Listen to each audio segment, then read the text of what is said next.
আমরা মেয়েরা সবসময় চাই সবকিছু ধরে রাখতে, বিশেষ করে ভালোবাসার মানুষ, স্বামী, সন্তান, সংসার। কিন্তু আশ্চর্যজনক ঘটনা হলো, এই প্রিয় মানুষ হোক কিংবা হাজবেন্ড, এদেরকে কখনো ধরে রাখা যায় না। কারণ পুরুষ কখনো এক নারীতে আসক্ত বা ভালোবাসায় বেঁধে থাকতে চায় না। এরা হলো গিরগিটের মতো, গিরগিট যেমন রং বদলায়, পুরুষেরা তেমনই ভাবে নারী বদলে থাকে তাদের জীবনে। বাংলাদেশের ছোট পর্দার অভিনেতা জাহের আলভী তার ওয়াইফ ইকরা আপু আত্মহত্যা করেছে। কেন করেছে? কারণ পরকীয়া। ভালোবেসে বিয়ে করে 15 বছর সংসার করার পর নতুন নারীর ছোঁয়াতে পুরনো নারীর প্রতি ফিলিংস কমে গেল। পুরনো নারীর প্রতি ফিলিংস নেই। আমাদের বাংলাদেশের ছোট পর্দার অভিনেতা জাহের আলভীর এটাই কথা ছিল।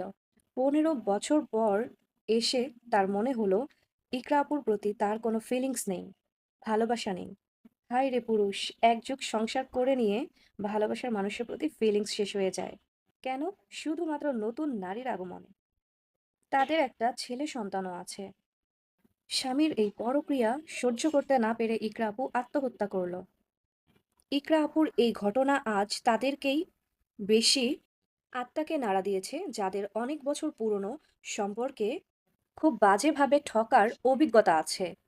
সব মেয়েগুলোর একই কমন অপরাধ ছিল, আর তা হলো নির্দিষ্ট প্রিয় মানুষটিকে ভালোবাসা, বিশ্বাস করা। বছরের পর বছর সেই ভালোবাসার মানুষের খুশির জন্য নিজের খুশিকে ত্যাগ করা।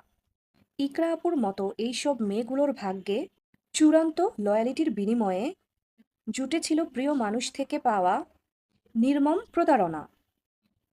পরক্রিয়া সংক্রান্ত আইন চালু করা হোক আমাদের দেশে। ইকরা আপুর সাথে যা ঘটে গেল খুবই দুঃখজনক। এটা রমজান মাস, আমরা সবাই তার জন্য দোয়া করব। এমন দুর্ঘটনা যেন বাংলাদেশে আর না হয়, তার জন্য পরক্রিয়া সংক্রান্ত আইন আমাদের দেশে চালু করা প্রয়োজন। সকল আপু ও ভাইয়াদের বলছি, আমার কথাগুলো যদি তোমাদের কাছে সঠিক মনে হয় তবে অবশ্যই ভিডিওটি শেয়ার করো, আর তোমাদের মতামত কমেন্টে জানিয়ে যেও। সবাই ভালো থাকবে, সুস্থ থাকবে। আল্লাহ হাফেজ।